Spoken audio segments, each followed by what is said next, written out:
আপনারা যদি পৃথিবীর বুকে পাক্কা শয়তান দেখতে চান তাহলে জামাতের এমপি মন্ত্রীদের দিকে তাকান, জামাতের দিকে তাকান, তাহলে দেখবেন পাক্কা শয়তান দেখতে পাবেন।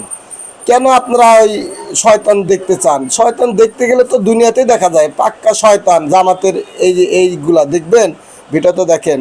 আমার কথা বিশ্বাস না হলে এদেরকে দেখেন, পাক্কা শয়তান। এটা মূলত বাঙালি সংস্কৃতি, এটা ইসলামী সংস্কৃতির অংশ না। কেউ বলছে না যে এটা মূলত জায়েজ না জায়েজ, এমন ব্যাপার নাই। কেউ হারাম মনে করেন বলে আমরা জানি না। এখানে হারাম হওয়ার কিছু নেই, কারণ এখানে আমাদের যত প্রপস আছে হালাল। আমরা যারা উপস্থিত হয়েছি নারী পুরুষের এখানে অবাধ কোনো মিশ্রণ নেই মিছিলে, কাজে এটা হালাল। না না, হঠাৎ নয়, গত বছর খুব চমৎকারভাবে এই আয়োজন হয়েছে এবং এই বছর হচ্ছে এবং পরবর্তী বছর ইনশাল্লাহ আরো বড় করে হওয়ার পরিকল্পনা আছে আমাদের। আমরা চাই মূলত শুদ্ধ ধারার সংস্কৃতি, সুস্থ সংস্কৃতি বাংলাদেশে ছড়িয়ে যাক, বাঙালির মূল ঐতিহ্যগুলো ছড়িয়ে পড়ুক। মূলত আমরা এই দিনটাকে মানে অপসংস্কৃতি দিয়ে উদযাপন করি, সেই জায়গাটা থেকে সরে আসুক বাঙালি, সেটা আমরা চাই। আর এই উদ্যোগটা মূলত এই জন্যই, কারণ অনেক কিছুর সাথে মুসলমানদের সম্পর্ক আছে আবার নাই, সেটা ডিপেন্ড করে। এখানে এটা মূলত বাঙালি সংস্কৃতি, এটা ইসলামী সংস্কৃতির অংশ না। কেউ বলছে না যে এটা মূলত জায়েজ না জায়েজ, এমন ব্যাপার নাই। আমরা অনেক কিছুই করি যেগুলো সবকিছু কোরআন হাদিসে থাকে না, তাই না? সো এটা এই দিনটাকে যেভাবে উদযাপিত হয় মূলত প্রতি বছর, অনেক আগে থেকে যেটা উদযাপিত আমরা ছোট সময় থেকে দেখে এসেছি বা যুগের পর যুগ 1990 সাল থেকে উদযাপিত হয়। সো ওখানে অসংখ্য বিষয় রয়েছে, পেঁচা টেচা থেকে শুরু করে অনেক কিছুকে আমরা দেখি আমাদের সামনে। মঙ্গল অমঙ্গলের ব্যাপার নাকি এই দিনটাতে মানে হয়। তো আসলে ওগুলা যে মানে ফেক জিনিস, মূলত বাঙালি সংস্কৃতি ওগুলো না। এইটাকে বোঝানোর জন্যই আমরা আজকের আমাদের এই আয়োজনটা।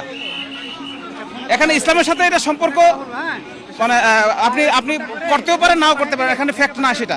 মূল চাওয়াটা হচ্ছে শুদ্ধ সংস্কৃতিকে চর্চা করা, শুদ্ধ সংস্কৃতি সব জায়গায় ছড়িয়ে পড়ুক, সেটা আমাদের চাওয়া। আমরা বিজাতীয় সংস্কৃতি মুক্ত, কুসংস্কার মুক্ত এবং ধর্মপ্রাণ, দেশপ্রেমিক, সংস্কৃতিবান সব মানুষ যুক্ত হতে পারেন, সেই ধাঁচে আমরা একটি ভিন্ন আঙ্গিকে ব্যতিক্রমী নববর্ষের অনুষ্ঠান উপহার দিচ্ছি। আমাদের অনেক সাংস্কৃতিক সংগঠন এখানে আমাদের সঙ্গে যুক্ত আছে, শিল্পী গোষ্ঠী আছে, কবি, শিল্পী, লেখক, সাহিত্যিক, প্রকাশক, ডিজাইনার, তারপর গ্রাফিক ডিজাইনার, ক্যালিগ্রাফার, অনেক মানুষ আমাদের সঙ্গে আছেন এবং শ্রেণী পেশা নির্বিশেষে জনগণ আমাদের সঙ্গে আছেন।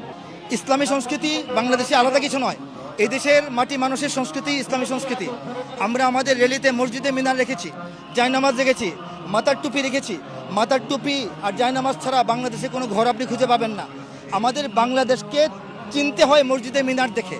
68,000 গ্রামের আইকনিক যে চিহ্ন সেটা হচ্ছে মিনার, এগুলোকে আমরা রেখেছি। আমরা ঐতিহ্যের পালকি রেখেছি, আমরা হারিকেন রেখেছি, কুপিবাতি রেখেছি, মই রেখেছি, কৃষকের মাথাল রেখেছি।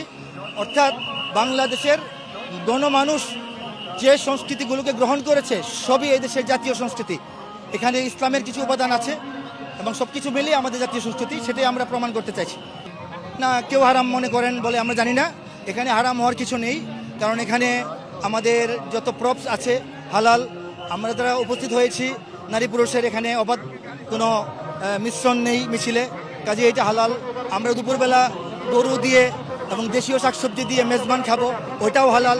বিকেলবেলা সাংস্কৃতিক অনুষ্ঠান হবে, সেখানে তেলাওয়াত হবে, হামদ হবে, নাত হবে, আজান হবে, ইসলামী গান হবে, জারি হবে, সারি হবে, পুঁথি হবে, ভাওয়াইয়া হবে, ভাটিয়ালি হবে, সবই ইসলাম সমর্থিত।